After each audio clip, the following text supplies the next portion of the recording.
We talk it out, no time to waste. Ooh, yeah. Face to face, we set the pace. Hey, hey. Love so strong, no need to race. We hold it tight in every space, making it last. Oh, making it last. Yeah, yeah. Through the future, through the past. Building it high, keeping it fast. Communication, making it last. Making it last. Oh, making it last. Yeah, yeah. Through the future, through the past. Building it high, keeping it fast. Communication, making it last. How does childhood play a role in developing our attachment style? It's time for another conversation. Welcome to Making It Last podcast, where it's all about helping us to have better relationships, not just with ourselves, but with other people. And to unpack that is Bev Middleman. She is a certified relationship and attachment trauma practitioner. Welcome, Bev. Thank you. So glad to be here. Thanks. So, how does childhood play a role in developing our attachment style? And also tell us what are those attachment styles? Yeah. So childhood actually plays the largest role in developing an attachment style. Your attachment style is essentially the way in which you form an emotional bond with someone else. And we are most easily, I would say, formed our attachment style when we are in our youngest years. So from birth to about 5, we are really most suggestible. So those really Okay. prime years. But until about the age of 12 is really when our attachment styles get formed. And so this is learned behavior, the way in which we interact with ourselves and others, kind of a lens by which we see the world. Hmm. Um, and we have two broad categories. We have those that are securely attached and those that are insecurely attached. So for this episode, I'm going to focus a little bit on the insecurely attached. Now, Okay. most of the time when you hear people talk about attachment styles, they usually talk about 4 different styles. So what they're doing is they're talking about secure and Hmm. then anxious, preoccupied, dismissive, avoidant, and then fearful avoidant or disorganized attachment. Now, these three here all fall into the realm of insecurely attached. So we have Hmm. one securely attached, and then we have a continuum of Wow. behaviors Okay. that are considered insecurely attached. Now, I think you'll find it interesting, Noreen, that more than half of our population in North America has an insecure attachment style. Mm. So this affects a lot of people. And what does this mean? At the core of the base, it means that someone who grew up with a parent or parents, caregivers that were not emotionally attuned to their children, Hmm. often the children would have developed an insecure attachment style as a result, right? They were just Okay. trying to survive. So we will start with the anxious preoccupied. This is, Hmm. the individual known as the anxious attacher. They generally grew up in a home where love was unpredictable. So love was given and Mm. it was taken, right? And so you could imagine maybe, for example, one of the parents had a mental illness, Okay. right? And so, maybe one day was better than the next. One day they're friendly, and the next day they're not, right? Or maybe a parent had to travel a lot for work, right? Hmm. And maybe a father was emotionally unavailable themselves, right? So once in a while would throw the football around with their son, but otherwise was pretty much disconnected from the family. Hmm. What this does for a child is it gives them a taste of love and connection, and the child knows that this feels good. There's nothing more that a child wants than the comfort and safety of a Hmm. predictable love of their parents, Hmm. right? And when they don't get it, and it's sort of intermittent, Hmm. what the child does is they start to develop a series of strategies to try to pull in and try to earn the love more consistently from their Mm. parent. And Okay. so we talked about this, previously, where we see a lot of behaviors where they become overly congenial, or Mm-hmm.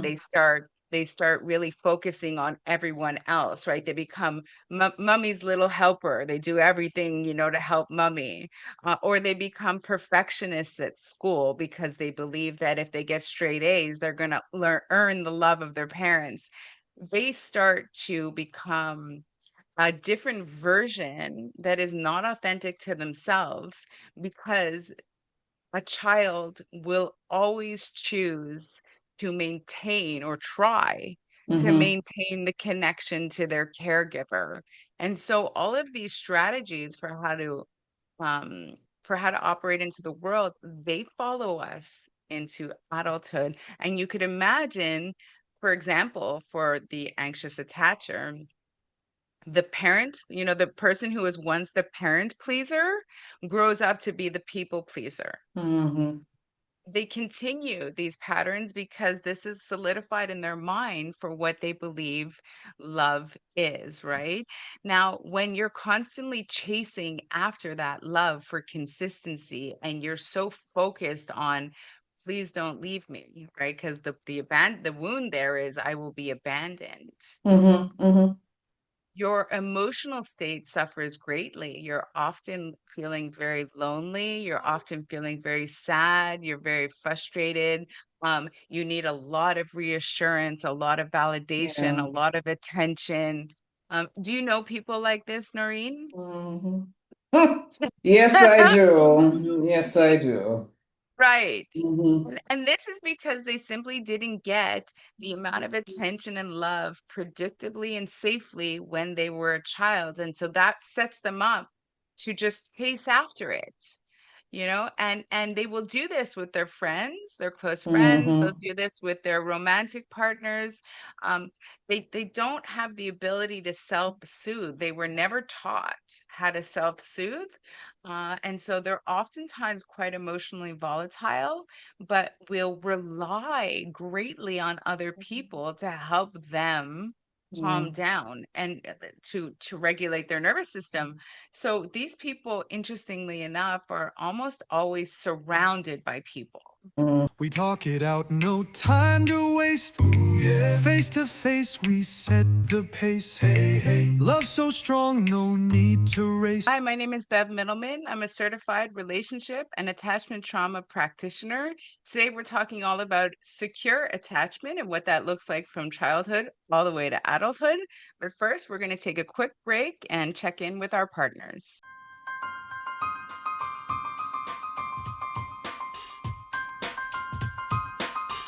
It is said that he that findeth a wife findeth a good thing, but when you also find a good MC, it makes her a better wedding.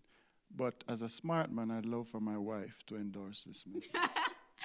We really did enjoy our wedding, the entire ceremony, but we especially enjoyed our reception, not only because we were our own family and friends, but because our MC made it so intimate, so special for everyone. So it wasn't just about us, it was about the coming together of everyone, and that's what we wanted for our wedding.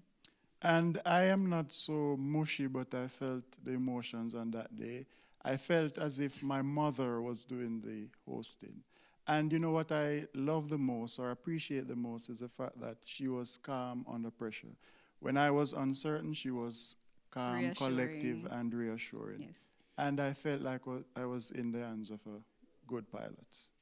So all in all, we did enjoy our day, and we would recommend Miss Daly to anybody for their ceremony, their reception, whatever function, really. But for our wedding day, having her there was very special. If you have a ceremony to host, the choice is Noreen Daly. If you have sense, then you know it's Noreen Daly because it makes sense.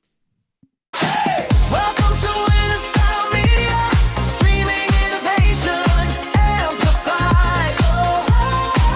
Body to body, idea to idea, feel the signal come alive. Welcome to Inside Media, turn your living room to sky. If you feel that spark and free up, let it move you. Don't ask why.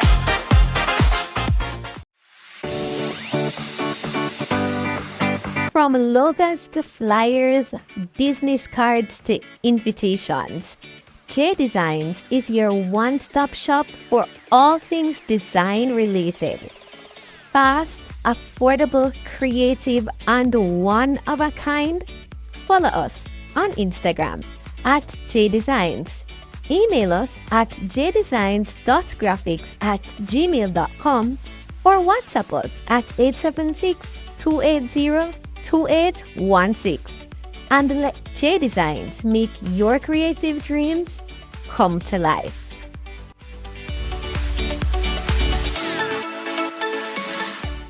Welcome back. We talk it out, no time to waste.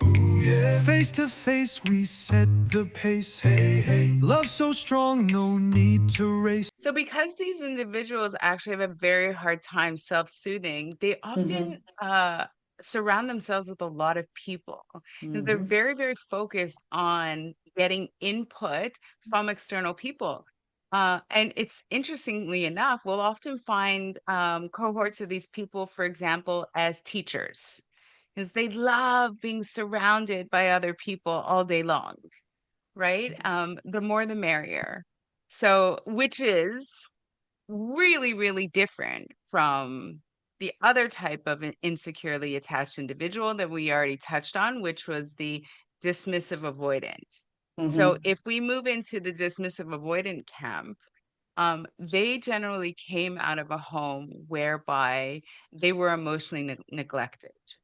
So the parents were there, but the parents were just cut off, right? Either they were very stoic, or there were too many children in the home, or it was a high demand religion, or the parents didn't believe that, hugging and kissing and saying, I loved you was important. So these children grew up with the necessities that they needed, like a warm bed and food and whatnot, but very little emotional connection. They were given very, very little space to show emotion. And oftentimes they were left alone a lot. So if they were angry, they were sent to their room to deal with it, right? If they were upset, they weren't comforted. They were told, put a smile on your face. No one wants to see it, right? And so what happens is that child who experiences that type of unsafe environment realizes I cannot show my true self. If I'm angry and I show that I'm angry, I'm just going to upset my caregiver. So that's not going to,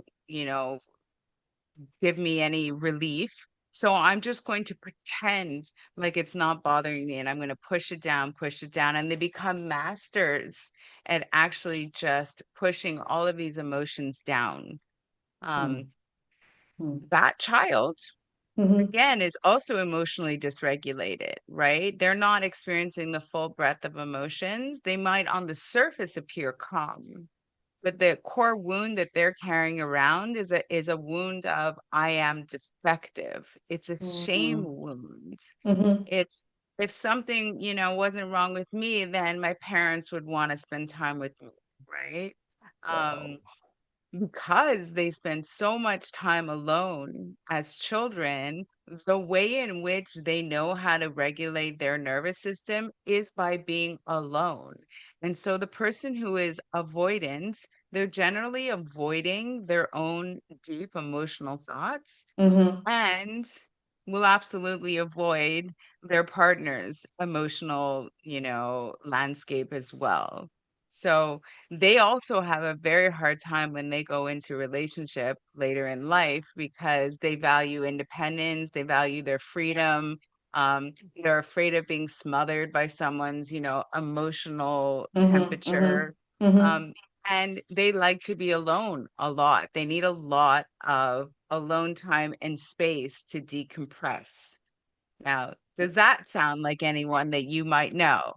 Yeah, but here what I'm getting from all of what you're saying is that in some way, all of us, quote unquote, have issues, we have unhealed childhood trauma, which makes me then wonder how possible is it really then for us to have healthy relationships? Is it something that cannot happen, or is it that it really takes work and some of us are really not conscious that it takes so much work, and that is why sometimes we continue to have, a lot of disconnects in our relationships.